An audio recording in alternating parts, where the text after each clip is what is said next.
Captain's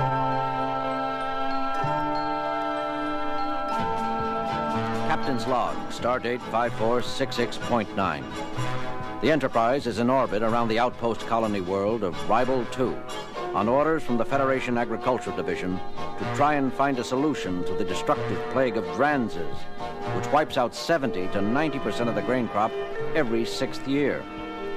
A landing party of Dr. McCoy, First Officer Spock, and myself has beamed down to the Ribolian surface to survey the problem firsthand. Mr. Newt Henderson of the Ribolian Settlers League has taken us in hand. Mr. Henderson, you realize that none of us has ever seen a Dranser. So, if you knew Dransers, Captain Kirk, you wouldn't wonder why we're making this little trip by air instead of on land. I confess that I am surprised at the lack of information on such a dangerous creature, Mr. Henderson. Starfleet records are of little help. Let's see if I can fill you in then, Mr. Spock, wasn't it? A Dranser looks like a cross between a pig and a buffalo.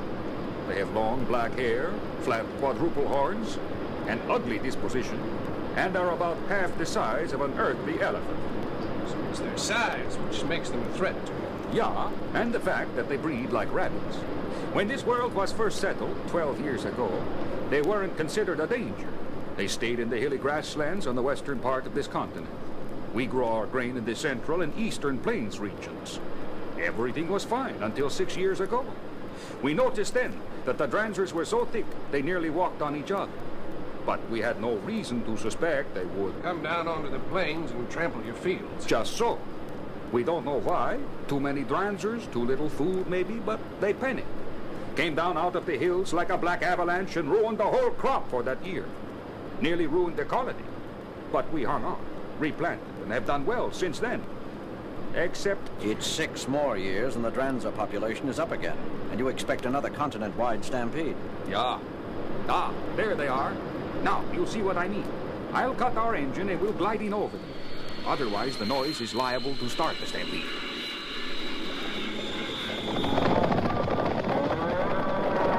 Great Murder. They're like locusts. There must be thousands of them. Millions, Captain. I'm going to have to pull us out of here, gentlemen. Our shadow is making them nervous. Never mind.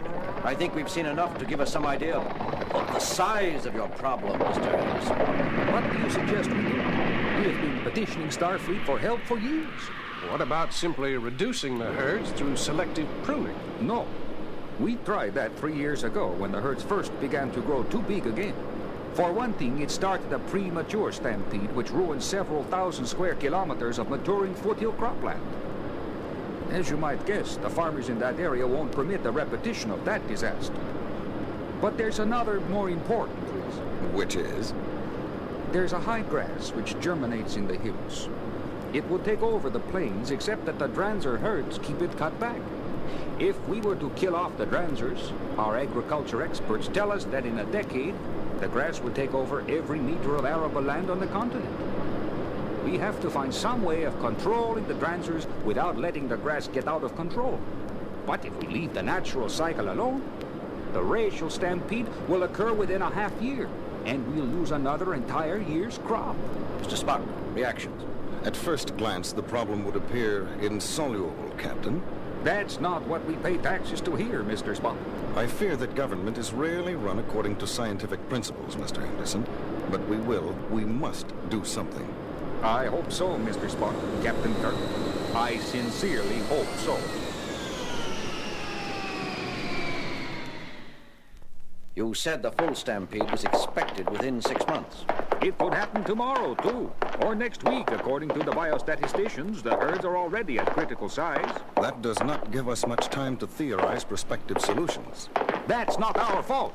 We have been trying to get some action out of Starfleet for years. Starfleet has many concerns, sir. We'll do the best we can for you. Captain Kirk, we've got several 100,000 kilometers of ripe food grains just about ready for harvesting, and they could be trampled into compost any day now.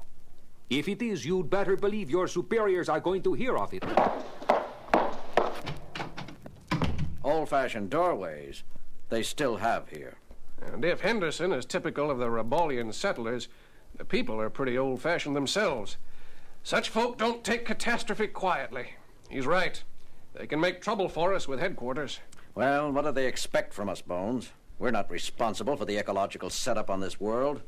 The Dres Stampede never bothered anyone until the colony here expanded to bring 2/3 of this continent under intensive cultivation. True, Captain. Bear in mind that the Dres do not vote. I have, however, thought of a possible solution, which will only bend and not tear the natural fabric of this planet. Well? It involves a considerable risk on the part of those involved, Captain. Wait a minute, Spock. If this is something you regard as a considerable risk, I'm not sure I want any part of it. I'm afraid that your knowledge of organic chemistry is required, Doctor. But first, we must capture a large Dranzer, the largest Dranzer we can. Capture one? What on Ribble for? The explanation derives logically, Doctor. You wanted to see me, Captain Kirk? Yes, Henderson. Spock and Dr. McCoy beamed up to the Enterprise and have been working around the clock on your problem. They think they've come up with a solution. First, we need a number of those high-speed ground vehicles your people use. Wait a minute now. We asked for Federation aid. Why should we have to supply... You want us to stop this stampede or not? All right. If that's what you need, you'll have them. But by heaven, those ground cars are specially built for high-speed travel on Ribellian terrain. If you get them banged up... Take it easy, Henderson. We'll take care of your precious vehicles. And now, I'd like to hear this miracle your people have produced. They should be beaming down any minute now. I'll let them tell you about it in person. Here it is, Jim. That's all? That one little tank? It can't hold more than a couple of liters of what's in it anyway? 1.8 liters, to be precise. But that will be sufficient. You mean you're going to stop the stampede of several million Dransers with this? Not stop, Mr. Henderson. Divert. Divert? Assuming that this little pop bottle of whatever it is can do anything, where do you propose to divert the herds to? And keep them diverted? They've been stampeding, according to the best evidence, in the same paths across the continent for thousands, millions of years. All will become clear, sir. Captain, have we the properly equipped vehicles? Standing by, Spock, with local drivers. When I explained what we were going to do, most of our would-be volunteers quietly disappeared. The drivers we have left are brave people. Excellent. Then all that is left is to transfer a portion of the liquid in this container into the equipment on each vehicle. Then... Come in. Just got this from the Deloutre family ranch in the northwest quadrant. One of their outposts for scouting up in the hills. Thanks, Ellie. Well, what does it say? We're too late. You're too late. I should have known not to rely on Starfleet again. The stampede's already begun. Then we have no time to waste, gentlemen. Captain, Dr. McCoy, you will each command one set of vehicles. Mr. Henderson, how much time have we before the herd leaders reach the first grain fields? In case we fail, these areas should stand by to evacuate. Wait a minute. You don't propose to try something now. You can't expect to stop several million animals already in full stampede. I said divert. Remember, not stop. Captain, Dr. McCoy, are we ready? I hope you know what you're doing, Spock. If this doesn't work, they're going to have to scrape us off the ground. If it doesn't work, a lot of people here will be ruined, Doctor. And many elsewhere will go hungry. It must work. Besides, the percentages are in our favor. They are... Never mind. I don't want to hear. I might want to back out. Of course, everything depends on your accurate synthesis of the necessary liquid. Thanks, Spock.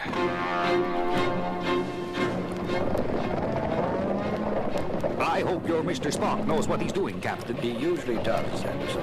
He'd better this time. There's no way out for us, you know. We can't go right or left to escape the herds. If this doesn't work, we've had it.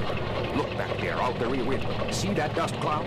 Looks like a storm coming towards us. In a way, it is. There must be 100 million animals in full stampede along a 2,000-kilometer-long front, and they average about 2 tons apiece. Do you know what they'll do to this vehicle and us if they overtake us? There won't be enough left of us to burn. Captain. Here, Spock. Ready at Station 1. Very good, Captain. I'm approximately 600 kilometers due north of your position. Dr. McCoy's group is a similar distance north of mine. Can you see the herd? We can see the dust cloud they're raising. Good. On my signal, you will activate the sealed tanks on your vehicles and start along the charted course. Check, Mr. Spock. Dr. McCoy? I heard, Spock. We're all set at this end. Jim? I'm here, Bones. If this idea of Spock fails, I want his corpse court-martialed. Appropriate action will be taken, Bones. How long is he going to wait? Until he's sure the timing is right. Timing! Look behind us again. The dust is beginning to blot out the sun. Pretty soon we'll see the front wall of the herd. Do you know how far and how fast a Dranzer can run, Captain? If we run out of fuel, or have a mechanical problem, or this crazy idea doesn't work, we've no place to run. Relax, Henderson. Spock knows what he's doing. I can make out individual animals now. They'll be on us in another few minutes. Here, you, Commander Spock. What's going on? What are you waiting for? The correct moment, Mr. Henderson. Correct moment? Look, in another couple of minutes, we're all going to be a smear on the landscape. If you don't... Very well. Captain, Dr. McCoy, you may open the valves on your tanks. Check, Spock. You can smell it even in here. What's in that canister anyway? Spock discovered that Dranzers have very poor eyesight. The herd leaders produce a musky odor which the others follow. He had Dr. McCoy mix up a batch of synthetic Dranzer musk, only concentrated several 100,000 times. To the animals leading the herd, we must smell like the most authoritative Dranzer that ever lived. The same smell is being released by Mr. Spock's and Dr. McCoy's group of vehicles along the whole front of the herd. You have our course plotted? Yes, yes. Then let's get moving. With pleasure. Captain, It's working, Spock. They're turning slightly. Yes, they're following us. here also, Captain. And up here. Good work, Spock. We are not secure yet, gentlemen. Captain, we can't keep this up forever. We've been running at this speed for nearly a whole day. Even with the extra fuel tanks I had installed, we can't continue at this speed much longer. We've covered so much territory already in this dust that... Hey, what's that up ahead? Henderson, leave that wheel alone. What are you doing? Don't you see? We're headed right into them again. They're behind us too. We're trapped. Don't you see? We're trapped. Get a hold of yourself, Henderson. That's not another herd. That's the back end of the herd following us. Back in? Following us? Captain, all vehicles stand by to execute final maneuver. Ready, Spock. Ready. I don't understand, Captain. Look behind us now. It's the herd, but they're passing behind us. They're not following anymore. That's right, Henderson. Spock knew we couldn't kill the Dranzers off, so the stampede had to take place. But nothing said it had to follow the same old paths. Check our course. See, we've led the herds in a full circle. Our scent tanks are empty, and now the animals in the front of the herd are following the scent of those at the back of the same herd. They should keep running in a circle like a dog chasing its own tail until they run themselves out. The threat to your crops is over. Next year, the normal number of surviving Dranzers will keep the high grass from growing down into the plains. Control Group 3 to Group 2. Group 3 calling Group 2. Group 2 here. Is that you, Landowner Henderson? Mr. Spock, please accept my personal apology, along with the thanks of every farmer on Ribo 2. You've solved our problem, now and for the future. You're welcome, Mr. Henderson. But there is a penalty. Penalty? One cannot alter nature without reaping consequences. The millions of dead Dranzers which used to scatter across the great plains of this continent will not lie in your fields this year. Their bodies used to fertilize the ground. Now, you must move the corpses to your fields or import artificial fertilizers if you expect your fields to keep producing good grain in the future. But, Mr. Spock, that means moving 100 million Dranzer bodies. A considerable task. Group 2 out. 200 million tons. Captain, do you think that Starfleet would... I'm sorry. Starfleet has saved your crops for you, but even Starfleet can only do so much. You're going to have to learn to help yourselves a little, too. Now, I suggest you get in touch with the rest of your neighbors and fellow farmers. The sooner you begin moving those bodies behind us, the better.